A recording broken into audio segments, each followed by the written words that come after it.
to the second video of the Beowulf excerpt lecture series. I'm going to start off again with a pun.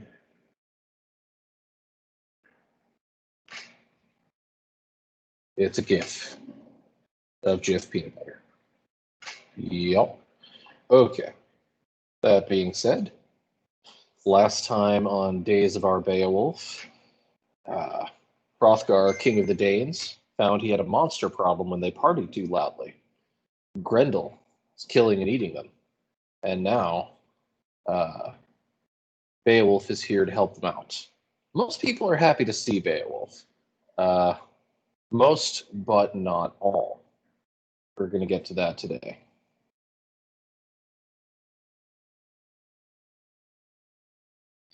So, one guy that's not happy to see Beowulf is a guy named Unferth. Unferth is one of Hrothgar's thanes and advisors, and so it would technically be his job, a thane's job, to protect the people from danger in that area. They haven't been able to do that for the last 12 years, so Beowulf is kind of coming in from out of town to do his job for him. Another thing to note, Unferth is drunk, and he is a mean drunk. Not very nice when he drinks too much mead. Third thing to know, Unferth hates anyone better than him, or more famous than him, stronger than him. He is very jealous of anyone better than him. So 3 reasons he does not like Beowulf. And he is about to insult Beowulf to his face and try to pick a fight. We'll see what happens. Make sure to have your study guides out, guys. We answered the last 6 questions last time. We are probably going to answer questions 7, 8, and 9 today in this reading. So please pay close attention. From where he crouched at the king's feet, Unferth, son of Ecglaf, spoke contrary words. Beowulf's coming, his sea braving, made him sick with envy. He could not brook or abide the fact that anyone else alive under heaven might enjoy greater regard than he did. Are you that Beowulf, who took on Breca in a swimming match on the open sea, risking water just to prove that you could win? It was sheer vanity that made you venture out on the main deep, and no matter who tried, friend or foe, to deflect the pair of you, neither would back down. The sea test obsessed you. You waded in, embracing water, taking its measure, mastering currents, riding on the swell. The ocean swayed, winter went wild in the waves, but you vied for 7 nights, and then he outswam you, came ashore the stronger contender. So Unferth starts his insult by saying, are you the Beowulf I've heard of? The one that risked his life in a swimming match against Breca, the mighty man of another tribe called the Brondings. And first he accuses him of being reckless, stupid, for risking his life for a swimming match, for a boast. It's like, yeah, you're that idiot that risked his life for a swimming match. That's you. Insult number 1. He was cast up safe and sound one morning among the Heatheremes, then made his way to where he belonged, in Bronding country, home again, sure of his ground, in strong room and bawn. So Breca made good his boast upon you, and was proved right. So, second insult, he's saying Beowulf lost the swimming match. So not only did he risk his life, he lost. Third insult coming up. No matter, therefore, how you may have fared in every bout and battle until now, this time you'll be worsted. No one has ever outlasted an entire night against Grendel. Now, some translations make this a little more apparent than others, but basically what he's saying is that Beowulf will be too afraid to wait for Grendel all night, that he'll run away and chicken out and cry all the way home. So, 3-part insult. Beowulf could respond to this in a number of ways, but how he responds tells us what type of person, what type of character Beowulf is. Now, the first thing you might notice when you read the next part is that Beowulf does not punch Unferth. Doesn't hit him, doesn't take the bait. Now that is that shows that Beowulf isn't too reckless, at least not at this age. But he's not just going to completely let it go either. He has to one-up Unferth verbally. So we'll see how that goes. And as we go along, I'm going to give you the world's worst drawing of what Beowulf is describing, if I can manage that. Okay. So, world's worst drawing. We are out on the ocean. That's the ocean, believe it or not. Those are the waves. Whoa, that's a big wave, but there you go. Beowulf, Edgethow's son, replied, "Well, friend Unferth, you have had your say about Brecca and me. But it was mostly the beer that was doing the talking." So he admits, okay, Unferth, you're drunk, so I'm going to let that one slide. I know why you're saying that. I'm going to let that go. But the truth is this. When the going was heavy in those high waves, I was the strongest swimmer of all. So let's put Beowulf and Brecca here in the ocean. There's Beowulf's head. And Brecca's head, I guess. And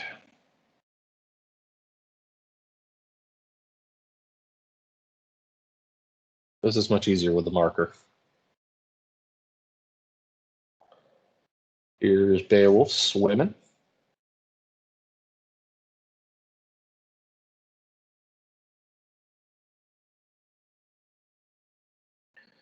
And let's make him a happy little Beowulf here.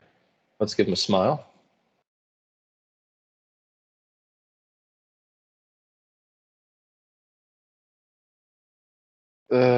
You're just gonna have to trust me that that's a smile.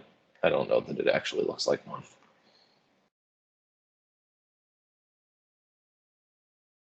And Brecca's not gonna get the same treatment here.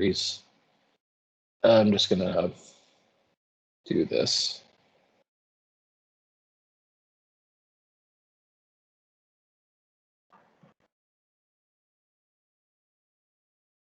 Whoa, that's an enormous font. Okay.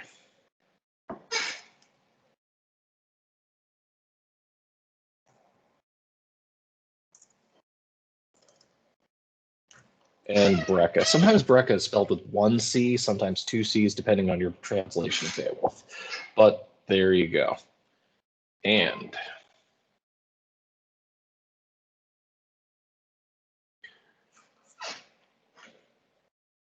Beowulf claims he was the strongest swimmer of all for most of the swimming match. We'd been children together, and we grew up daring ourselves to outdo each other, boasting and urging each other to risk our lives on the sea.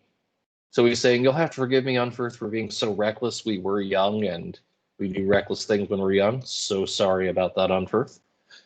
So that's his reply to insult number one. And so it turned out. Each of us swam, holding a sword, a naked, hard-proofed blade for protection against the whale beasts. So, yeah. Beowulf is saying that they swam with swords. Don't know if you've ever held an actual sword, but they are a bit heavy. Not the lightest things in the world. So let's give Beowulf a sword. Whoa, that's a huge sword. Okay, that's bigger than I wanted that to be. Okay. We're gonna need some more room too. Some more room for our ocean scene. I don't get it, but it's not letting me. Okay, we'll have to deal with what we have. All right, so they're swimming with swords. That's pretty heavy. To protect them against whale beasts. So he's saying, oh, yeah, just in case we have to beat up whales, on the way on our swimming match. That's kind of a big boast there all by itself. It's like, oh yeah, we'll slap some whales down along the way with our swords, but that's nothing. That's not even the point of my story. So you'll notice as we go along that he's turning this loss of the swimming match into a boast, a gain, something to be impressed by. So let's put a happy little whale in here.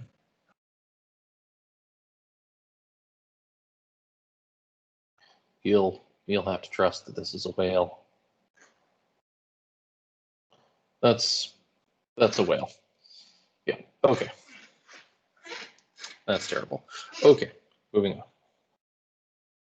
But Brekka could never move out farther or faster from me than I could manage to move from him. Shoulder to shoulder, we struggled on for 5 nights. So for 5 nights, they swam for 5 days and nights. That's a lot of swimming. I don't think I could swim for 1 day and night, let alone 5. Might need a bit of a break. So that's a pretty big boast all by itself. It takes a lot of strength to swim for 5 days. Until the long flow and the pitch of the waves, the perishing cold, night falling, and winds from the north drove us apart. So they were neck and neck until they were separated after about 5 days of swimming. He's saying cold north winds, so it's icy cold waters near Sweden and Denmark. During the winter, you would probably freeze to death in real life. Not, yeah, but Beowulf's really strong, so there you go. That's the explanation for everything. How can he do that? He's Beowulf. So the deep boiled up, and its wallowing sent the sea brutes wild, that is, sea serpents. My armor helped me hold out. My hard ring chainmail, hand forged and linked. My armor. So Beowulf is swimming in chainmail. If you've ever worn chainmail or seen chainmail, it's made of metal. It's a metal suit. So you would not swim in chainmail. You would sink in chainmail. You would be a human anchor. How is he strong enough to swim in armor for 5 days? He's Beowulf. It's the only reason. Good thing he had armor on when the sea serpents attacked. So. A fine, close-fitting filigree of gold kept me safe from some ocean creature, pulled me to the bottom, pinioned fast, and swathed in its grip, I was granted one final chance.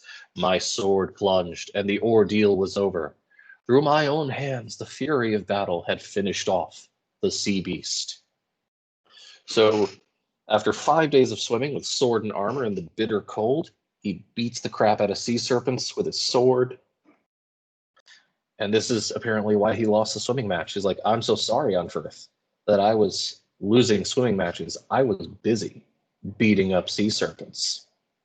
So he's not actually sorry. He's turning this loss into a win, this insult into a boast, cleverly with words, not punches, turning this interaction with Unferth to his favor, inspiring confidence in the Danes that he's going to actually do the job tonight. Time and again, foul things attacked me, lurking and stalking, but I lashed out, gave as good as I got with my sword. My flesh was not for feasting on. There would be no monsters gnawing and gloating over their banquet at the bottom of the sea, so no one's going to have a snack on Beowulf tonight. Not those monsters, no.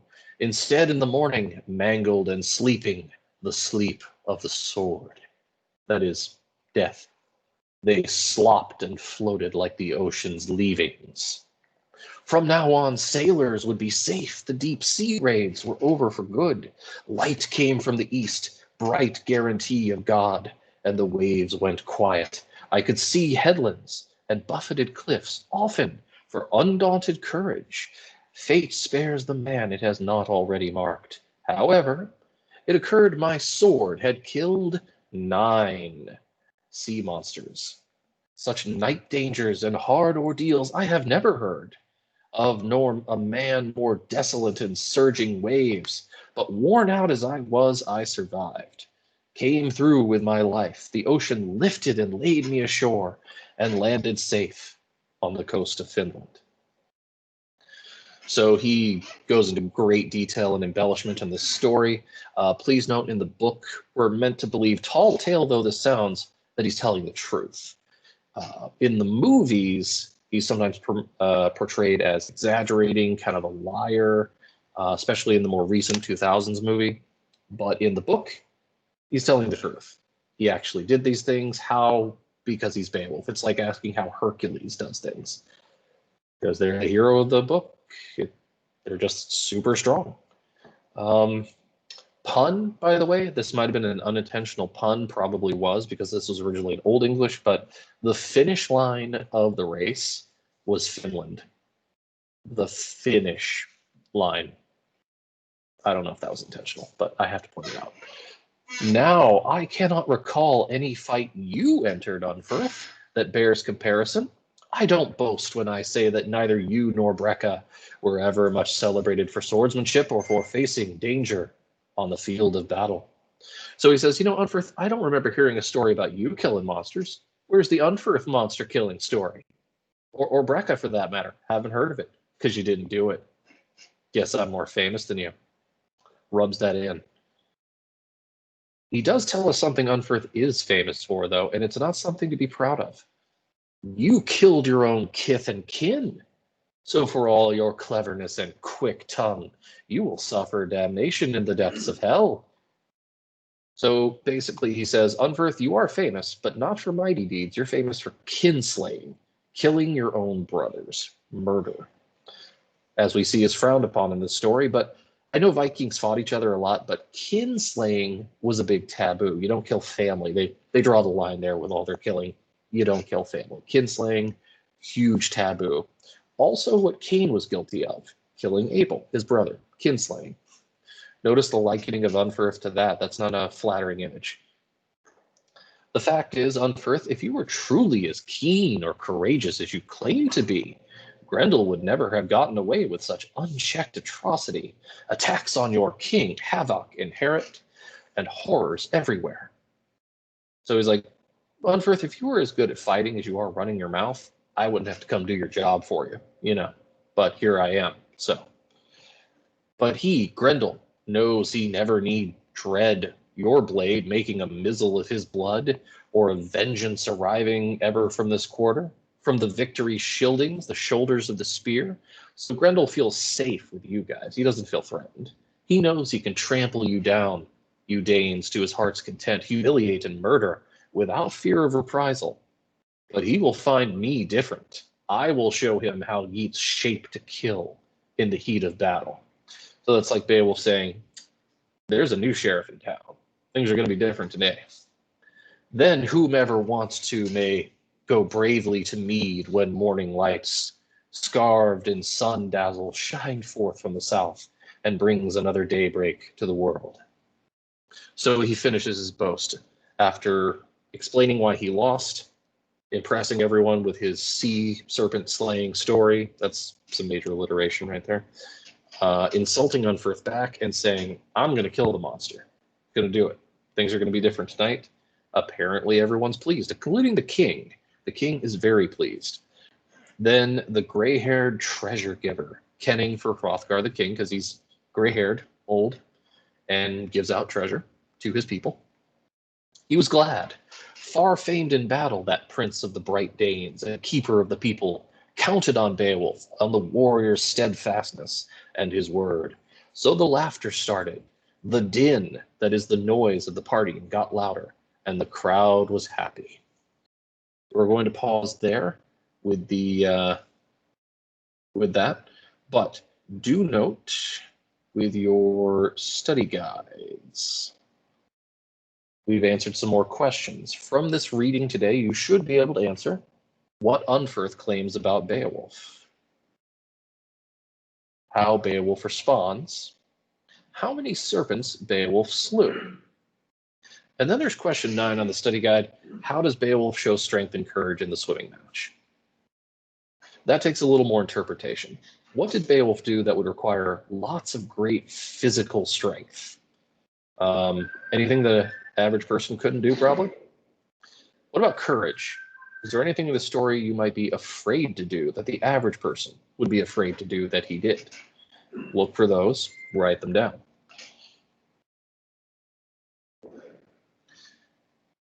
And just to end with another pun,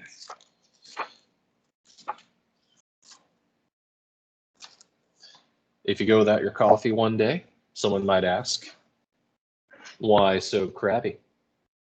I know that's reflected in reverse, but I think you can figure it out. So take care, have a good day, and I'll see you on the next lecture.